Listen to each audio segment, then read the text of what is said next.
Isa na namang nakapangingilabot na kwento mula sa mga pahina ng Aklat ng Lagim ni Kabano na pinamagatang Misteryo sa Medianoche. Mga kwento ng lagim ni Kabano.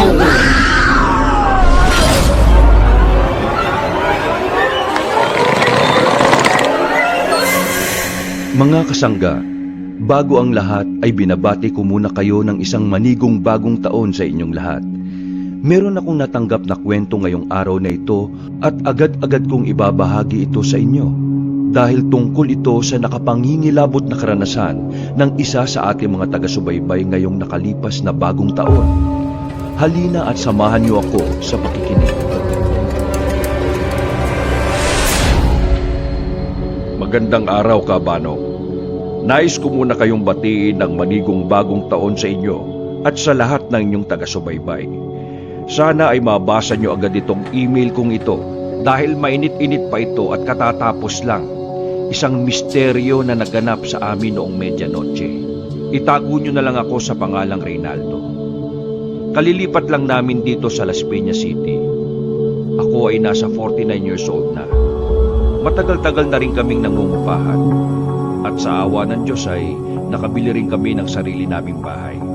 Lumipat kami dito sa bagong bahay namin ng mga June 2021. Ilang buwan pa lang kami dito sa bahay na ito. Dati itong 3-door apartment, dati itong paupahan na bahay. May mga pamilya na dating nakatira dito. Pero yung pamilya na nakatira dito bago ito ibenta at i-renovate ay nagpunta na sa Amerika. Namatay daw kasi yung anak nilang babae nang dahil sa COVID. Kaya nung matapos i-cremate yung anak, ay agad na umalis yung pamilya. 2 pinto yung inuupahan nila noon. At yung panghuling pinto, doon nakatira yung may-ari ng bahay, si Aling Tessie. Nung wala nang nakatira doon sa 2 pinto, ay agad niya itong ipinarenovate at ginawa na lang isang bahay yung dating 2-door apartment. At saka ito ibinenta. Kami naman ang maswerteng nakabili nito. Malaki ang bahay. Halos nasa 600 square meter ang floor area ng bahay. Up and down, 4 bedrooms, 2 toilet and bath, at may isang car garage. Mura lang ang pagkakabili namin ito. Kaya masasabi kong nakaswerte kami sa bahay na ito. Pero nagtataka ako kung bakit ito ibinenta sa murang halaga. Nagbabaha kaya dito? Magulo ba sa lugar na ito? Pero hindi na ako masyadong nag-alala dahil may mataas naman na gate ang garahe at siguradong walang makakapasok ng basta-basta. At elevated naman ang bahay kung sakaling magbaha dito. Appointment setter ang aking trabaho. Night shift ako dito dahil nasa abroad ang kliyente ko. May isang part ng bahay sa itaas na ginawa kong workstation ko at nandun ko sinetap yung computer ko. Halos sa tabi lang ito ng CR sa taas. Nagsisimula ang aking trabaho ng 10 ng gabi hanggang 6 ng umaga. Halos kasisimula ko pa lang sa trabaho kong ito. Kaya nitong mga nakaraan lang ako gising ng madaling araw at nagtatrabaho. At itong mga nakaraang araw ko lang nasimulang maranasan ang misteryo sa bahay namin ito. Habang may kausap akong kliyente sa phone, nagulat ako nang biglang dahan-dahang bumukas yung pinto ng CR. Maliit lang naman ang ibinukas ng pinto kaya iniisip ko na hangin lang siguro yung tumulak ng pinto kaya bumukas. Minsan naman ay may naririnig akong yabag na mga paa na umaakyat sa hagdan. O minsan ay parang may nababa naman ng hagdan. Dahil malapit lang ang workstation ko sa hagdan, ay madali ko itong nalilingon. At pagtingin ko sa hagdan, wala namang tao. Nagtataasan ang balihib ko sa takot. Pero iniisip ko na lang na baka sa kabilang bahay lang yung mga yabag na yun ang gagaling. Iniisip ko, sino naman kaya ang gising na mga oras na yun? Halos 3:00 na ng madaling araw yun. Madalas, tuwing sasapit ang ganong oras, doon ko nararamdaman at naririnig ang mga yabag. At nitong nakaraan nga, ang talagang napahinto na ako sa pagkukol. Dahil nang bumukas yung pinto ng CR, ay may narinig na akong isang dumadaing na boses. Kinilabutan na talaga ako sa aking narinig. At mas nakakatakot nito, kahit may araw na, ay nangyayari pa rin yung mga bagay na yun. At palaki na ng palaki ang bukas ng pinto ng CR at palakas na ng palakas yung daing na maririnig sa CR. Maging yung mga anak ko at asawa ko ay nararamdaman at nakikita na rin yung mga pangyayaring yun. Hanggang dumating na ang medyanoche. Dito na naganap ang misteryong sinasabi ko. Dumating ang mother ko at ang mga kapatid ko at ilang kaibigan ng mga anak ko upang mag-celebrate ng New Year dito sa amin. Ganon din sila Aling Tessie, yung may-ari nga ng bahay na sinasabi ko sa ikatlong pinto. Marami rin silang pumuntang mga bisita. Nilabas na namin yung aming mga lamesa at doon na namin nilagay lahat ng handa namin. Pinagsama-sama na namin yung handa namin at handa nila Aling Tessie, parang potluck. Nilabas na rin namin yung video okay.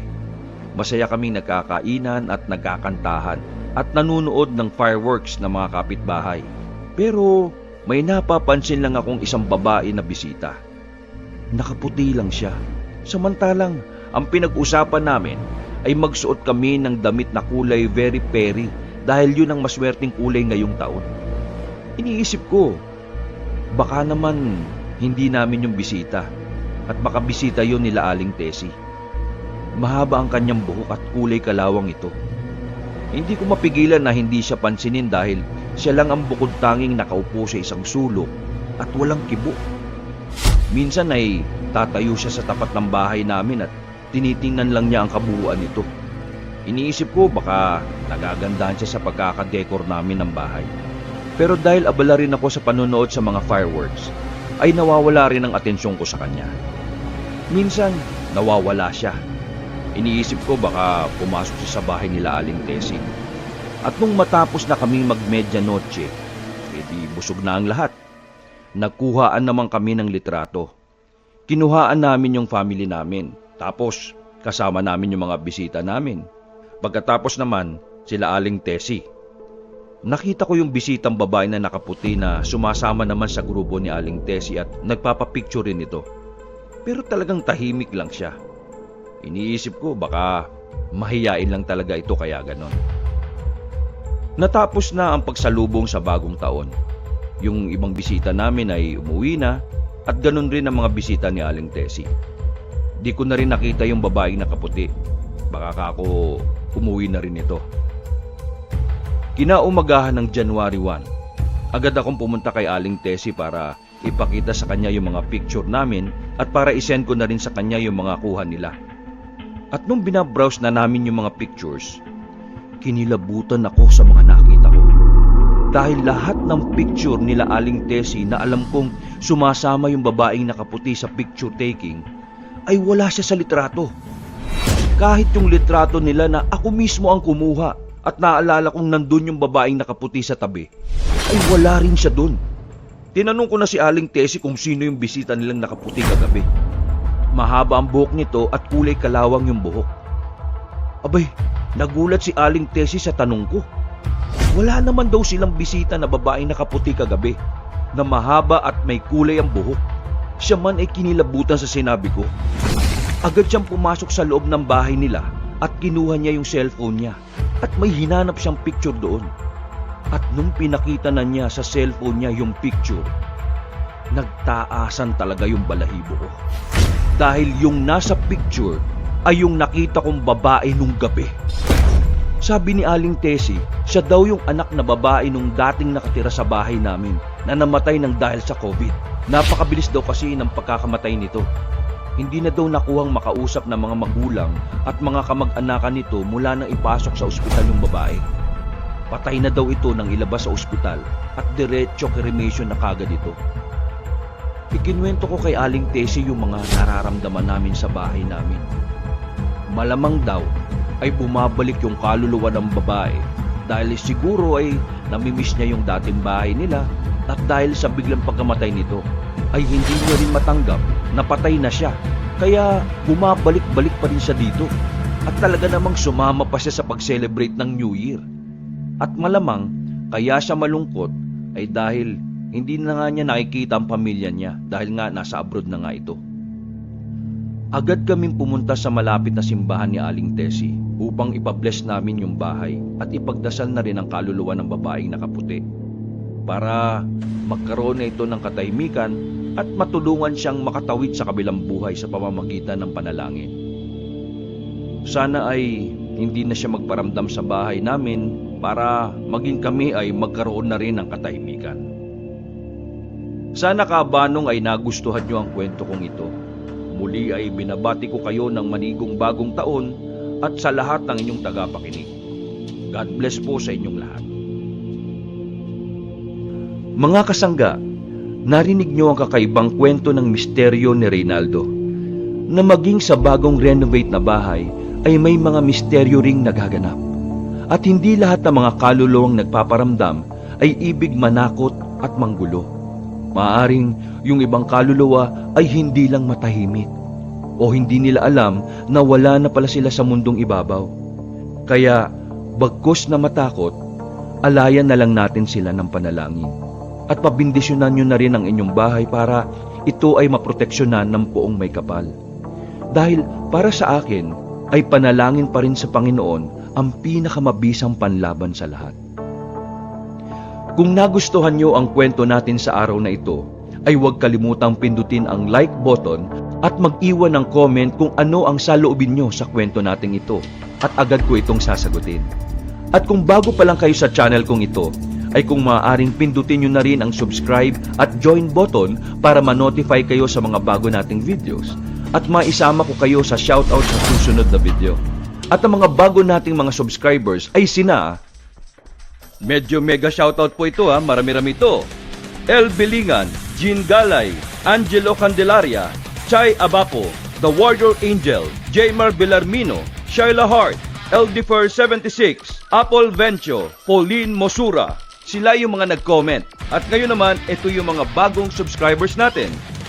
Lolane, Sadly Gaming, Leonardo Playmix, Fernandito Ornopia, Badrudin Abo, Madge TV, Yomar Mendez, Encore TV, Milin Buwag, Big AA Backyard Official, Onang, Vegetable Homicide, Emon TV Channel, Badsma NB, Amihan Grande, Kaz Zandra, Kuya Moyan Gaming, Queenie Wise, M Lyrics, Marie, The Wall Care Spin, Kane Joy Enriquez, Hong Kong, Arman Hoxon, Angelo Candelaria, Cutie Gracia, Papa Diwal, Ana Cinco, Stephen Curry, Aigan Aznar, Cassandra MSP, Trish Aguilar, Loy Myra Romero, Jeneline Villanueva, Vladimir B, Sweetie Montaner, Cipriano Tejero Jr., Gimo Polias, Rosis CM, Elvin Escolin, Jawara Elis Avendaño, Butterfly Quait, Mighty Mac, Letter G, Maria 14, Rowena Timbag, Kenneth Satenyaman, Ann Redersen, Jam, Jerolski TV, Ezekiel Atun, Jobel Manikis, Rose Caneda, John McCoy Mijares, Flying Kitty, Mixby Speedy, Jay, Joshua Valdez, Jolly Villarta, Net Seekers, Alan Estrada, Ronaldo de los Reyes, Roy Christian, Austin Taguba, Alvin Sibaga, Mojoy 016, Lawas Family, Rani Ordoña, Gea Ogia Penolyar, Chick and Claw, Chi Bonbon, Richard Soriano, Daryl Abonador, Graciano Paras, Leila G, Angel Me 937, Shigo Woozy, John, Bitoy Abad, Janice Solicito, Marianoa Sanglay, Jane, Jester. At maraming salamat rin sa mga nag-join sa kasangga ni Kabanong community member at ini-enjoy na nila ang mga special Kabanong emojis at special perks mula kay Kabanong. At sila ay sina Nika Nociel Urbano, Shasha Sodario at Miss Milagrosa Luke. Sumama na rin kayo at pindutin ang join button para masuportahan nyo rin ako. Hanggang sa muling pagsasalaysay, dito pa rin sa Aklat ng Lagim ni Kabano!